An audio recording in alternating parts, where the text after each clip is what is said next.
Hello Naughty Steppers, how is everything with you all? Good? It's fantastic to be talking to you guys once again. The first month of 2018 has been and gone, with a lot of music being released in that time. And I got through a fair few reviews in that time, from the debut Keizo album to the latest EPs from the likes of Datsik and Crimer, amongst many others. So check all of those out if you haven't already. I've divvied everything up into playlists to make it a little bit easier for people to get through all of the content. You know, for those that appreciate order, organisation and structure to everything in life. But whilst doing those reviews, I thought I should spare some time for a couple of others that I wasn't able to review fully, but which I definitely liked enough in order to form some good opinions on. So here for you guys is the first volume of the Extra Nawties, a new monthly segment covering EPs and albums that I didn't do full reviews on from the preceding month.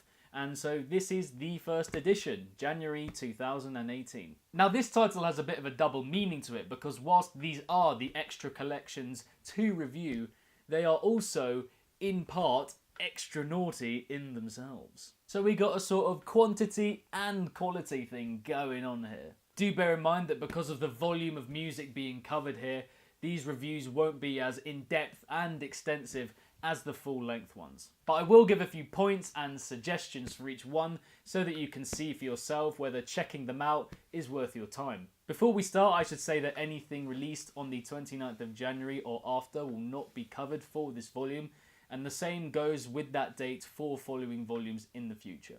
I need more than a couple days and listens to form my thoughts completely on something. I think it's also worth mentioning that these releases will be discussed in alphabetical order by way of artist, with remix packages coming at the very end. I hope you're ready, cause here we go!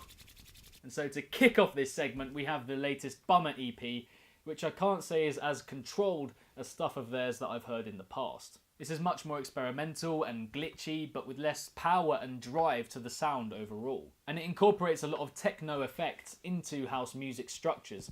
It's truly industrial stuff. And this makes for an end product which I'm not quite sure whether I like yet or not. But if you're a fan of reticent and dark house music with not too quick a beat to it, then I would definitely recommend checking this one out. Next we have this fantastic EP from Culprate, the third and latest in the Unity project series. It's so musically on point from start to finish and channels a wide range of different moods and emotions, but it didn't really strike me as heavy in any way, and especially with respect to stuff that he has produced in the past. And that somewhat prevented me from doing a full review on it, because it just wasn't naughty enough for me.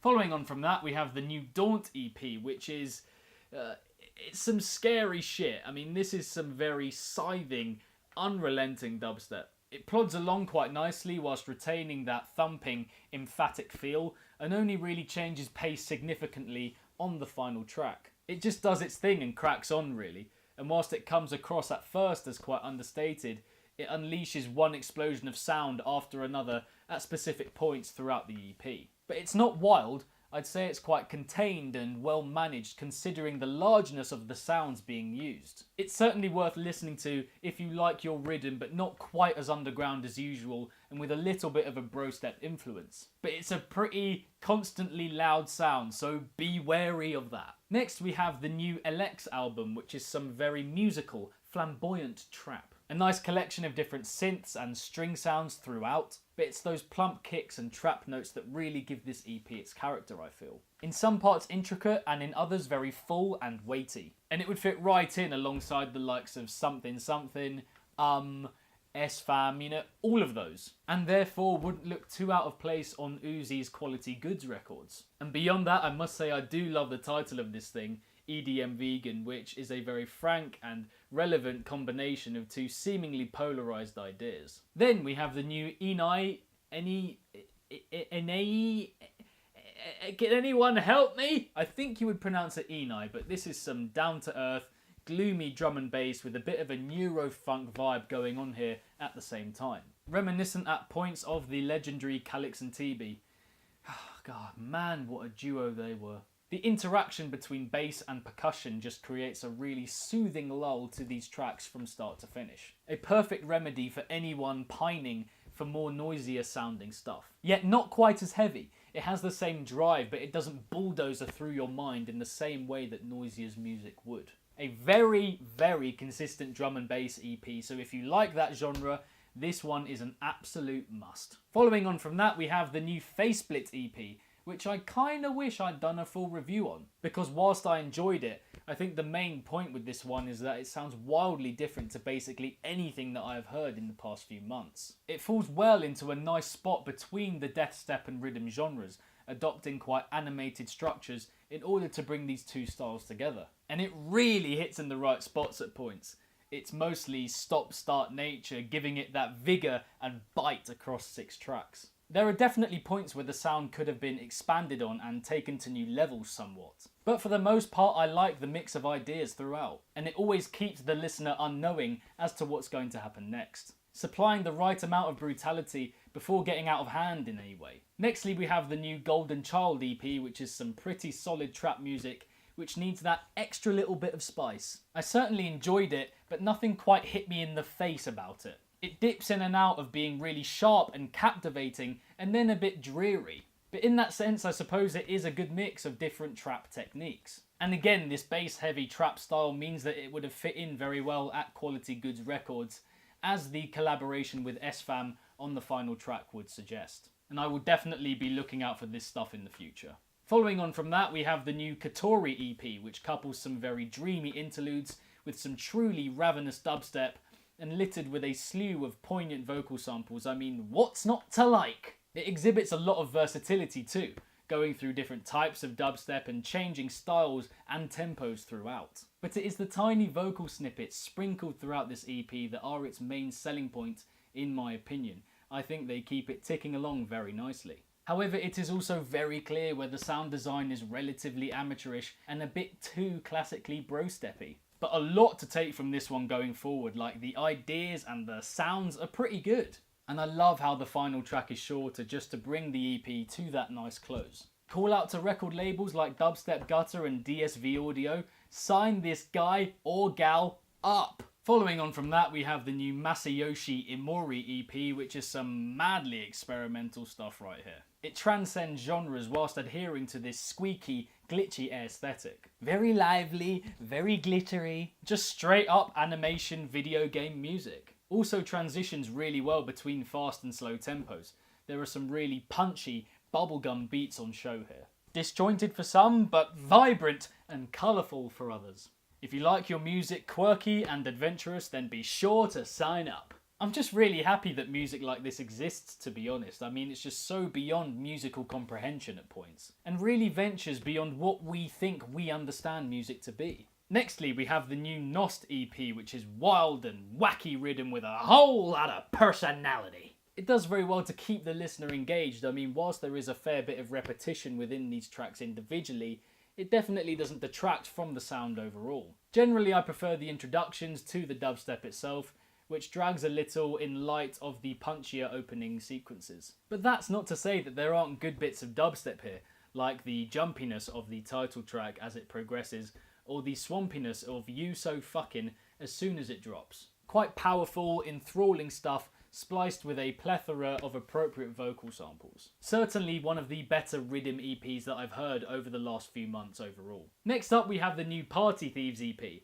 And at the beginning of this one, I was thinking, what the hell is going on? A chilled song like this should be at the end of the EP for an artist as heavy as Party Thieves can be. It's just not what I expected at all, and whilst I do welcome surprises most of the time, I can't say I vibed with this one in any way. It just didn't quite reach the heights that I thought it would, because I have loved some of his stuff over the last few years. The ideas are just a bit plain and not really testament to his proficiency as a producer. And it is this that ultimately stopped me from doing a full review of the EP.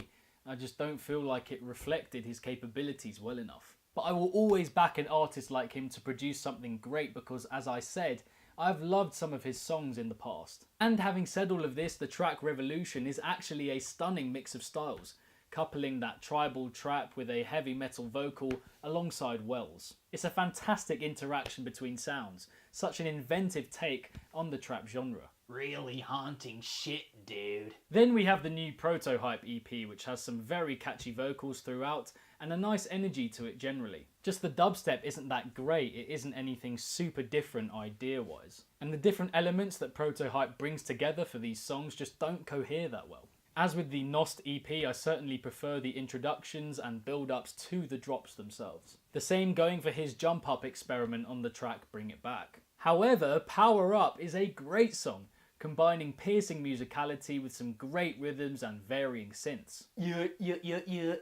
Next up we have the new Point Blank EP, which is a fuzzy, stripped back, bare bones, hybrid rhythm trap collection if ever I came across one. It packs intense sounds without having a serious heaviness to them, full of screechy, winding synths and boatloads of intricate percussion.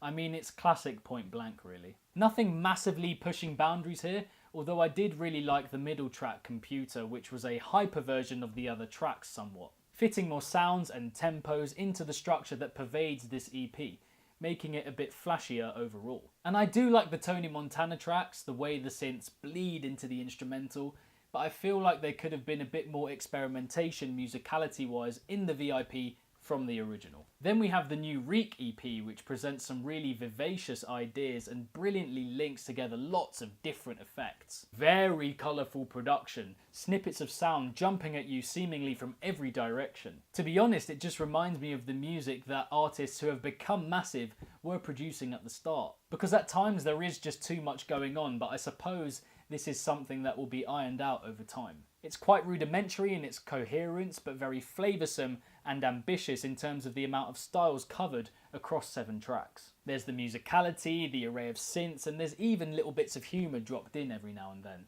He's clearly studied a lot of big artists and has learnt a fair bit from listening to them. A tad unrefined at points, but you know, this is just the start for this producer. Next up we have the new collaborative EP between Rise at Night and Mayor Apeshit, and this thing, well, it's super interesting. I've never heard Mayor Apeshit's voice over these kind of tunes, and it kind of works in a weird way. I mean, the instrumentals cover such a wide array of genres, both fast and slow paced, but the vocal seems to match them all. It's a very versatile voice that he has. Both producer and vocalist are just going for it, completely uninhibited, and it is reflected in the sheer ambition of this EP as a whole. The music definitely could have been fleshed out a little at points where it seems a bit bare, but I think the angular nature of his voice is supported well generally by these quite wide-reaching beats. And the lyrics from Mayor Apeshit are typically inventive, packing a lot of imagery and bravado into his bars. They just must have had a really fun time putting this one together, to be honest. And following on from that, we have the new Roguelike EP, and if you like quite distorted analog music across a wide variety of genres, then this one is definitely for you. It blends really ethereal musicality into some quite jarring beats. Not easy on the surface in parts, but it definitely has its selling points and taps into a wealth of different emotions. Mixes both the reflective and the heavy, as well as accessing both old and newer ways of producing electronic music. After that we have the new Subtronics EP, which definitely runs under that fully glitch-ridden category, albeit a bit spookier, gloomier and properly visceral in places. Very alienating, estranging music, especially in the third track, Smell the Flowers from Under the Ground. If you like artists such as G. Jones, E-Prom and Holly, then you will almost definitely warm to this one. It has that mix between soft interludes and really hard-hitting, mind-melting stuff. Also, if you're into anyone like Noah the Boy, Zero Tep, and even Noisier to some level. Obviously not of that production level, but it's got the same sort of vibe and ideas. Then we have the new Subtronics EP, which is juicy, full-sounding, purposeful rhythm